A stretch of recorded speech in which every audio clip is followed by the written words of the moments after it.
Assalamualaikum warahmatullahi wabarakatuh. Kembali lagi dengan saya Saskia Rafifa Tunisa Nuranto di channel YouTube aku Saskia Rafifa Tunisa dalam episode My Diary. Kali ini saya akan menjelaskan topik mengenai merancang bioskop kerja dari rumah. Di masa pandemi mungkin kita dulu-dulunya tuh kita nggak sempat ke bioskop atau kita tidak berat ke bioskop karena harus pakai peduli lindungi ya karena masalah internet atau misalnya kehabisan kuota. Nah itu kita kadang nggak bisa menonton bioskop itu cuman karena kehabisan uang itu ya karena alasan itu tadi. Nah, cara untuk mengatasinya adalah kita tetap harus merancang, kita bisa merancang bioskop kecil dari rumah. Merancang bioskop kecil dari rumah itu pada orang tuh beda-beda, tergantung apakah kita betul beli DVD atau tidak atau download filmnya. Maksudnya, jadi cara merancang bioskop kecil dari rumah itu sebenarnya juga menghilangkan rasa stres kita kalau kita mau pindah ke rumah baru. Kita harus buat perancangan ruangan mana yang paling cocok untuk menonton bioskop dari rumah. Atau kita bisa download videonya atau ya filmnya di website di layar kaca 21 atau di Venture Movie seperti website ini di kolom deskripsi. Maksudnya kalian jadi kalau merancang bioskop kecil dari rumah itu kita biasanya kan harus sediakan ruangan khusus untuk nonton film. Tahu nggak kenapa tujuannya seperti itu? Karena kan kalau nonton bioskop itu kan biasanya sudah cukup maju di ruang tamu, tapi kalau ada tamu yang banyak ngobrol-ngobrol itu suka terganggu dengan adanya suara, terdistraksi dengan suara film yang bisa mengganggu kita ngobrol. Makanya ada ruangan khusus namanya ruangan bioskop. Jadi merancang bioskop kecil dari rumah itu seperti layaknya bioskop di mall. Bedanya kita tidak memerlukan biaya, cukup tinggal membuat perencanaan. Yang pertama adalah kita harus persiapkan adalah ruangannya. Ruang rumah ini kan banyak ruangan ya, bisa ruangan tidur atau biasanya ruangan ini tuh sediakan ruangan kosong untuk yang nyaman, dilengkapi dengan AC atau kipas angin dan lampu darurat apabila bioskop mati listrik. Jadi siapkan juga TV yang khusus untuk nonton film. TV atau layar kaca juga boleh, tapi yang paling mudah itu gunakan TV saja supaya bisa yang memiliki kualitas 3D-nya lebih tinggi. Jadi ruang bioskop tuh tidak perlu kasih antena atau TV parabola karena bisa merepotkan ya. Kemudian siapkan juga TV laptop kecil khusus untuk laptop yang softwarenya tuh bisa membuat film ya.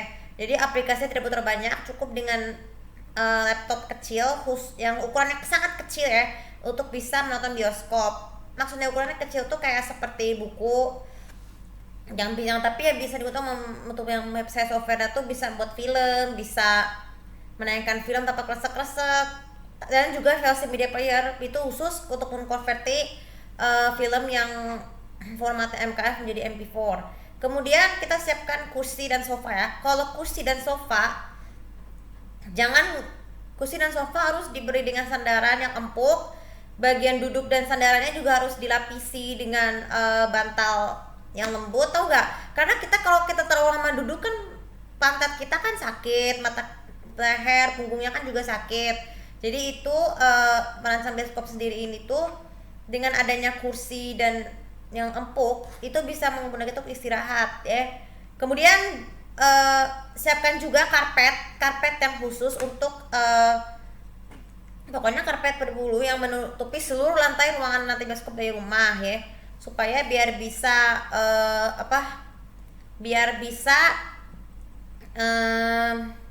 kalau kita mau istirahat dulu kan bisa lebih enak, jadi nggak gemetaran kalau kita itu ada adegan takut ya. Kemudian kita siapkan juga DVD player. Kalau bisa laptop kecil tidak mempan, kita justru bisa menggunakan DVD player. Nah, DVD player itu tuh harus berkualitas tinggi dengan suara speaker yang maksudnya speaker yang aman dan tidak merusak gedang telinga. Karena kan biasanya kalau bioskop itu kan suaranya kan keras, jadi telinga kita itu gampang pecah. Terus kemudian kan juga siapkan hard disk eksternal khusus untuk film. Jadi kalau kita mau mendownload banyak film, kita harus gunakan hard disk eksternal yang dibagi menjadi kategori misalnya untuk film dan juga ada juga kompilasi bioskop dari rumah seperti tadi kita nonton bioskop ya. Kenapa bisa seperti itu? Karena kita seperti lektor bioskop di mall, kita suka ada iklan bioskop dari rumah, tapi kita bisa buat kreasi sendiri ya, sebelum dimulai kalau kita menunggu banyak yang malam hadir. Kemudian kemudian kita kasih juga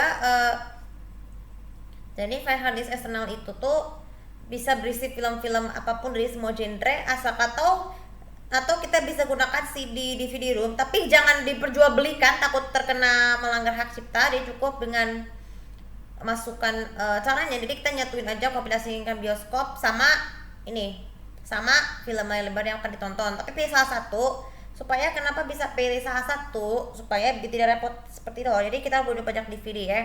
Dan yang terakhir kita dikasih jam ruang bioskop di rumah itu biasanya pada umumnya kan nggak pernah dikasih jam, cuman di rumah cukup dengan menggunakan jam.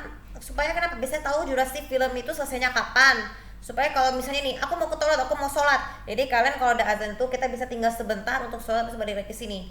Jadi manfaat untuk merancang bioskop di rumah adalah pertama, menghemat uang dan biaya.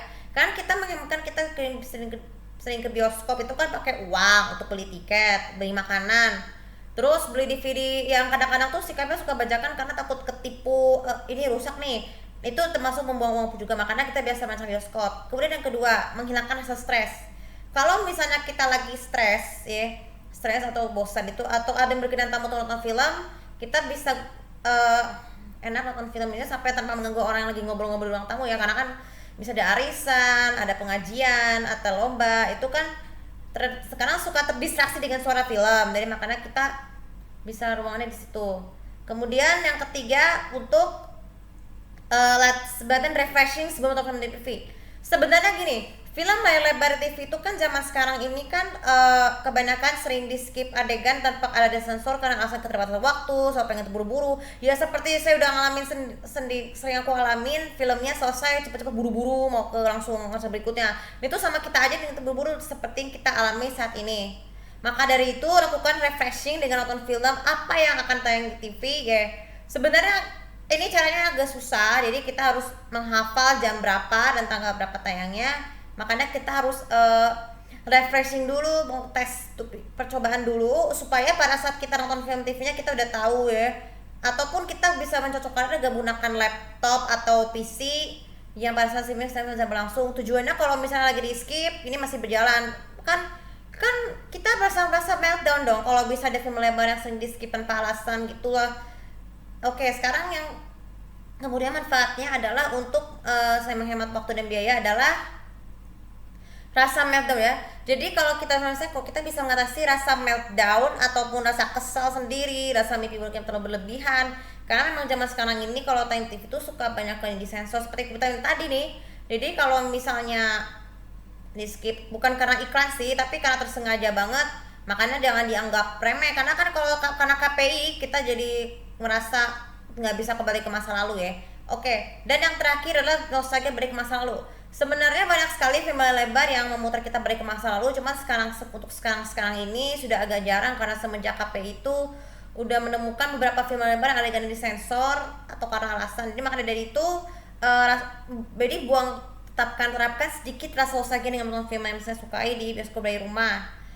Dan maka dari itu, dan sebenarnya kalau menonton bioskop dari rumah itu juga sebenarnya adalah latihan refreshing sebelum mempersiapkan hari hanya, supaya nanti merasa kita mau mencocokin lagi, kita nggak perlu harus udah tahu ya seperti apa. Oke, untuk video kali ini semoga bisa bermanfaat, dan jangan lupa seperti biasa komen, like, dan subscribe channel ini untuk mendapatkan info tentang aku. Terima kasih. Assalamualaikum warahmatullahi wabarakatuh.